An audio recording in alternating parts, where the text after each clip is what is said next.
Marcos capítulo 2. Entró Jesús otra vez en Capernaum después de algunos días y se oyó que estaba en casa. E inmediatamente se juntaron muchos, de manera que ya no cabía ni aún a la puerta, y les predicaba la palabra.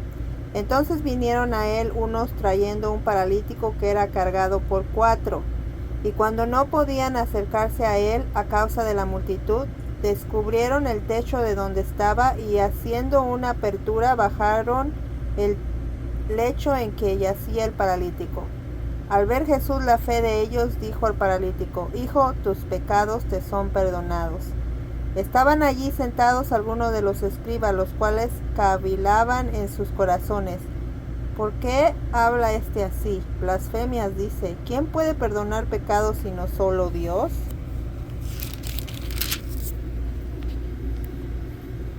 Y conociendo luego Jesús en su espíritu que cavilaban de esta manera dentro de sí mismos, les dijo: ¿por qué caviláis así en vuestros corazones? ¿Qué es más fácil decir al paralítico: tus pecados te son perdonados, o decirle: levántate, toma tu lecho y anda? Pues para que sepas que el Hijo del Hombre tiene potestad en la tierra para perdonar pecados, dijo al paralítico: a ti te digo, levántate, toma tu lecho y vete a tu casa. Entonces él se levantó enseguida y tomando su lecho salió delante de todos, de manera que todos se asombraron y glorificaron a Dios, diciendo: nunca hemos visto tal cosa. Después volvió a salir al mar y toda la gente venía a él y les enseñaba. Y al pasar vio a Levi, hijo del Alfeo, sentado al banco de los tributos públicos, y le dijo: sígueme. Y levantándose le siguió. Aconteció que estando Jesús a la mesa en casa de él, muchos publicanos y pecadores estaban también a la mesa juntamente con Jesús y sus discípulos, porque había muchos que le habían seguido. Y los escribas y los fariseos, viéndole comer con los publicanos y con los pecadores, dijeron a los discípulos: ¿qué es esto?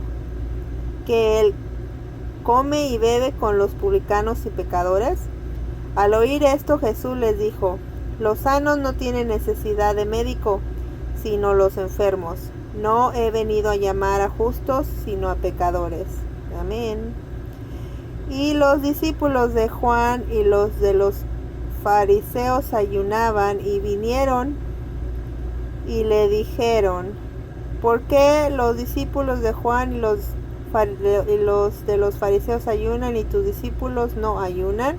Jesús le dijo: ¿acaso pueden los que están de bodas ayunar mientras está con ellos el esposo? Entre tanto que tienen consigo al esposo, no pueden ayunar. Pero vendrán días cuando el esposo les será quitado, y entonces en aquellos días ayunarán. Nadie pone remedio de paño nuevo en vestido viejo, de otra manera el mismo remiendo nuevo tira de lo viejo y se hace peor la rotura. Y nadie echa vino nuevo en odres viejos, de otra manera el vino nuevo rompe los odres y el vino se derrama, y los odres se pierden, pero el vino nuevo en odres nuevos se ha de echar.